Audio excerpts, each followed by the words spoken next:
Boa noite! Economia reage e Cine registra saldo positivo na geração de empregos. Passo Fundo fechou um saldo de 141 vagas positivas entre admitidos e demitidos. O nosso saldo foi positivo depois de vários meses desde a pandemia, tendo números muito negativos. O governador Eduardo Leite acredita que a União deve ser responsável pelo processo de compra de vacinas. Se os estados forem estimulados a disputarem entre eles a aquisição de vacinas, todos saem perdendo e não será demais pensar que venhamos a assistir, se não houver essa coordenação nacional, episódios semelhantes ao caso das aquisições de respiradores. Operação Eleições Limpas. Drones serão usados para fiscalizar irregularidades. A fim de auxiliar, evitar alguns crimes como boca de urna, compra de voto. Então, estamos se fazendo valer da tecnologia para buscarmos uma eficiência maior no combate aos crimes eleitorais. O Jornal da Câmara já está começando. Fique com a gente.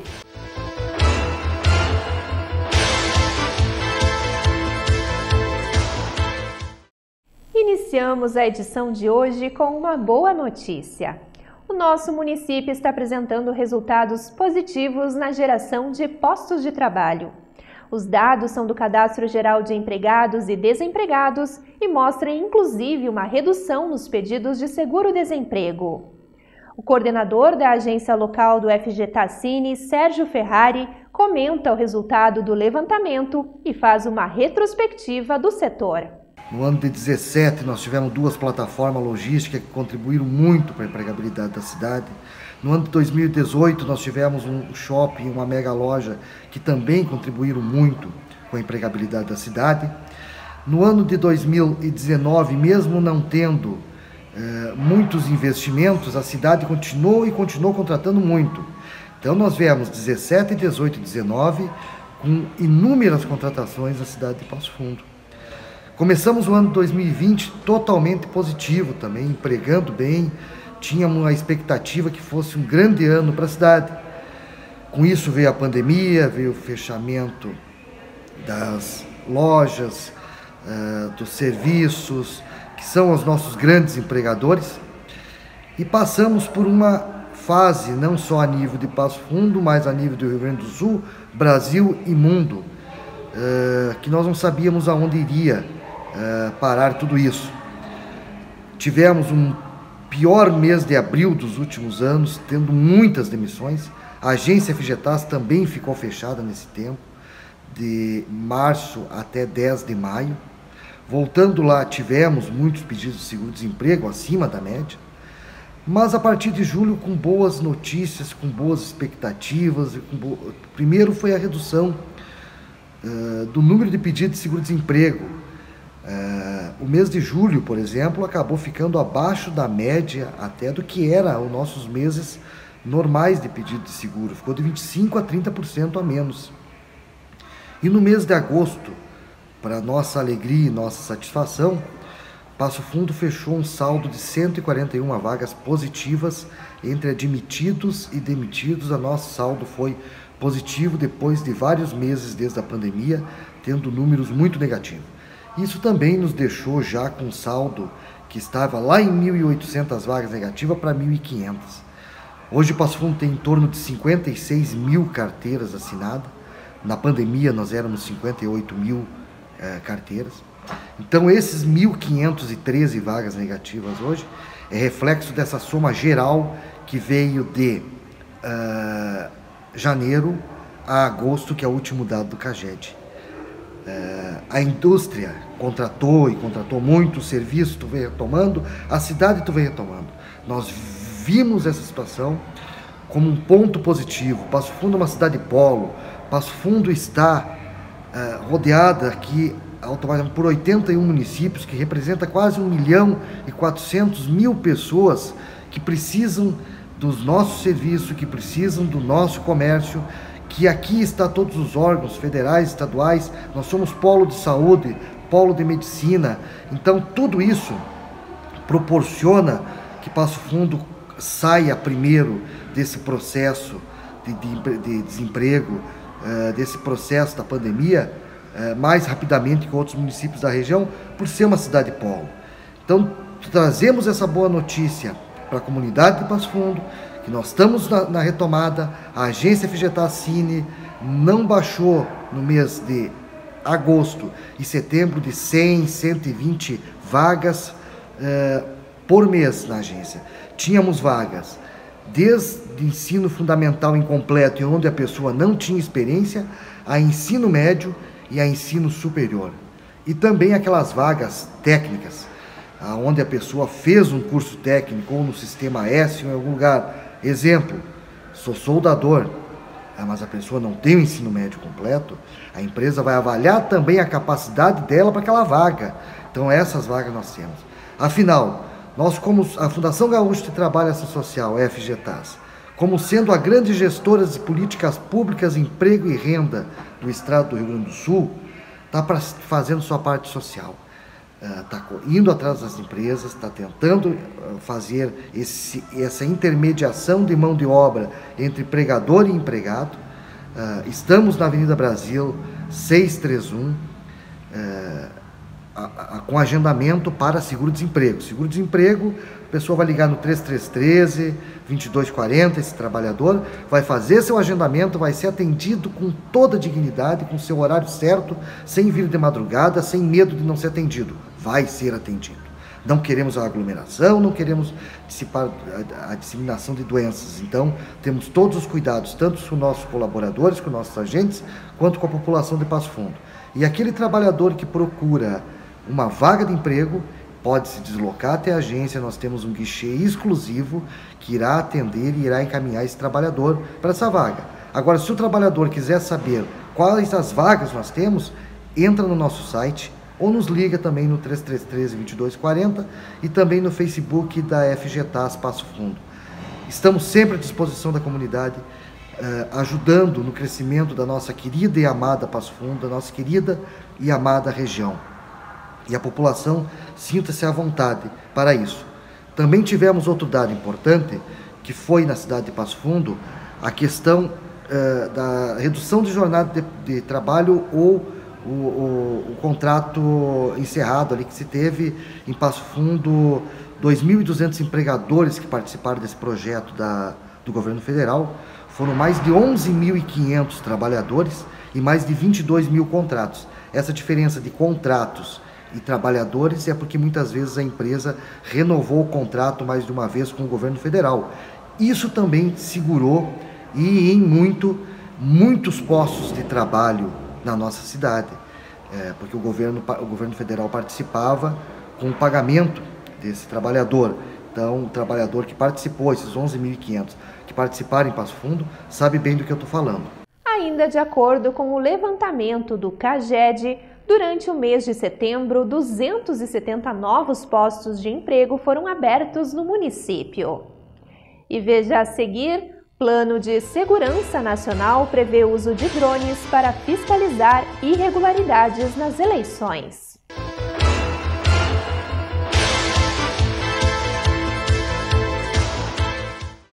Se você tem bebês ou crianças de até 9 anos de idade em casa, este vídeo é para você. Ministério da Saúde apresenta Tem Criança em Casa, tem aprendizado também. E para estimular o desenvolvimento das crianças, preparamos diversos conteúdos educativos para pequenos de todas as faixas etárias. E uma série de vídeos que trazem orientações e sugestões de atividades que os pais podem fazer em casa, para despertar a curiosidade e ajudar no aprendizado das crianças. Eles são direcionados para bebês recém-nascidos e crianças de até 9 anos. E você pode acompanhar pelo nosso canal no YouTube ou pelos posts em nossas redes sociais. Convide todos de casa para fazerem essas atividades juntos. Elas ajudam no aprendizado das crianças e criam momentos de afeto e diversão em família.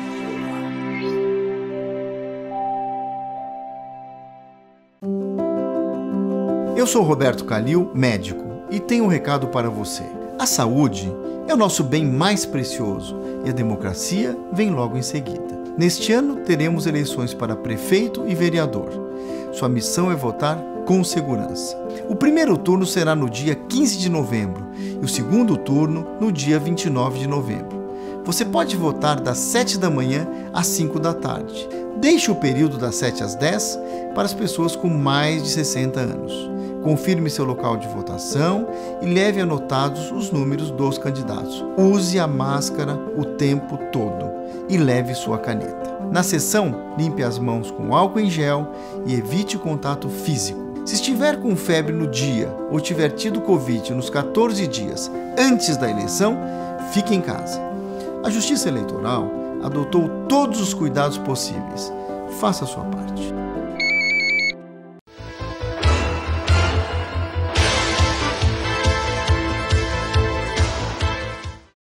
O governador Eduardo Leite esteve ontem em Brasília participando de uma reunião para tratar sobre a importância de uma coordenação nacional em torno do processo de aquisição e aplicação da vacina contra o coronavírus. Um outro tema discutido foi a situação fiscal dos estados. A gente pediu originalmente essa reunião com o presidente da Câmara de Deputados, o Rodrigo Maia, para tratar dos assuntos de interesse da pauta fiscal dos estados. Mas, evidentemente, diante dos impasses recentes relacionados às vacinas para o coronavírus, nós conversamos com os demais governadores e acordamos uma reunião conjunta, justamente para que pudéssemos pedir aos presidentes da Câmara e do Senado a intermediação deles no sentido de abrir o diálogo com o governo, com o presidente Jair Bolsonaro e garantir que haja a aquisição das vacinas que mais rapidamente forem liberadas para o uso da população, para um programa nacional de imunização. O que eu tenho alertado é que, se não houver uma coordenação nacional e se os estados forem estimulados a disputarem entre eles a aquisição de vacinas, todos saem perdendo e não será demais pensar que venhamos a assistir, se não houver essa coordenação nacional, episódios semelhantes ao caso das aquisições de respiradores, onde, buscando sair na frente de outros estados, atravessadores e valores diferentes sejam cobrados e até pagamento antecipado daquilo que não vai se receber. Ou seja, é muito importante que haja coordenação nacional e que seja alcançada aos estados a vacina que mais rapidamente estiver pronta para o uso da população. Os presidentes da Câmara e do Senado estão ajudando nessa intermediação e a gente tem boa expectativa no acolhimento por parte do presidente Jair Bolsonaro, no entendimento em favor da população brasileira. Na pauta fiscal, o que nos traz aqui é a demanda pela tramitação do PLP 101, que está tramitando na Câmara dos Deputados nesse momento. Trata do regime de recuperação fiscal, do plano de equilíbrio fiscal e também de ajustes para que os estados que não cumpriram nos anos anteriores o chamado teto de gastos tenham um prazo para reorganizar essas contas e avançarem no cumprimento dessa pauta fiscal. Também falamos aqui com o presidente do Senado sobre a votação do acordo sobre a Lei Candir e o Fundo de Exportações, o FEX. Há uma expectativa de que possa ser votado nas próximas semanas. É um recurso importante também para os estados. E avançamos na discussão desses dois temas que são urgentes para a pauta fiscal dos estados. Passo Fundo será uma das cidades brasileiras que terá o uso de drones para fiscalizar crimes eleitorais. Os equipamentos vão sobrevoar os locais de votação para monitorar atividades como boca de urna, compra de votos e transporte ilegal de eleitores. A Operação Eleições Limpas faz parte do plano de segurança traçado em conjunto pelo TSE, Ministério da Justiça e Polícia Federal. Nós temos aqui no Tribunal Superior Eleitoral duas grandes preocupações. Na verdade, nós temos muitas preocupações. Aqui vou destacar duas delas, que são, em primeiro lugar, a garantia de que as eleições vão se realizar com segurança sanitária e, portanto, impedir que a pandemia se espalhe em razão desse rito essencial da democracia, que são as eleições. E, para isso, nós tomamos todas as medidas de precaução possíveis, constituímos uma comissão sanitária que estabeleceu protocolos, procedimentos e passo a passo que nós estamos divulgando. Ainda agora há pouco todos terão visto na tela o doutor Roberto Calil, um renomado médico, expondo o passo a passo de segurança. Todos os mesários estarão de máscara, com protetor facial, cada um deles terá o seu próprio frasco de álcool gel. Todos os eleitores precisarão comparecer com a sua própria máscara e terão álcool gel para higienizar a mão na entrada e na saída da sessão eleitoral. Tudo isso foi obtido junto à iniciativa privada, sem nenhum custo para o Tribunal Superior Eleitoral, numa parceria público e privada importante que eu acho que pode orgulhar o país. A nossa outra preocupação é termos eleições lisas, livres, limpas e seguras. E para isso é preciso combater a criminalidade eleitoral.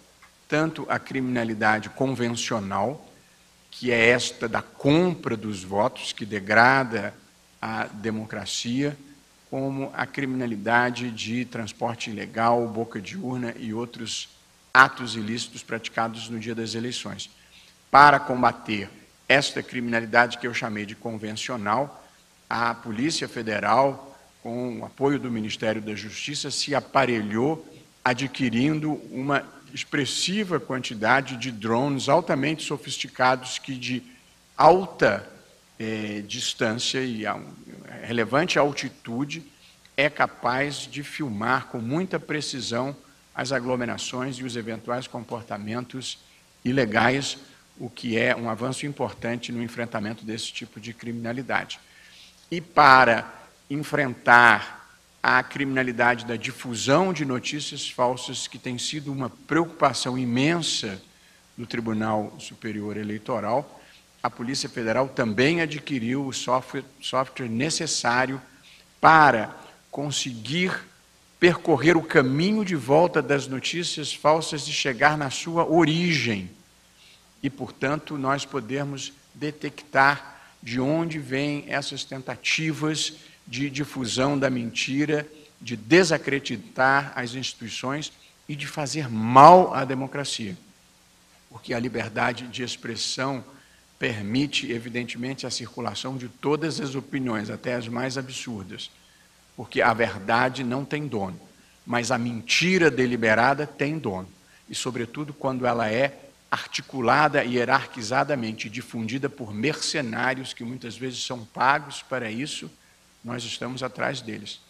Estamos procurando conscientizar a sociedade, temos a parceria das mídias sociais, temos a parceria dos checadores de notícia, tudo isso para evitarmos a circulação de notícias falsas.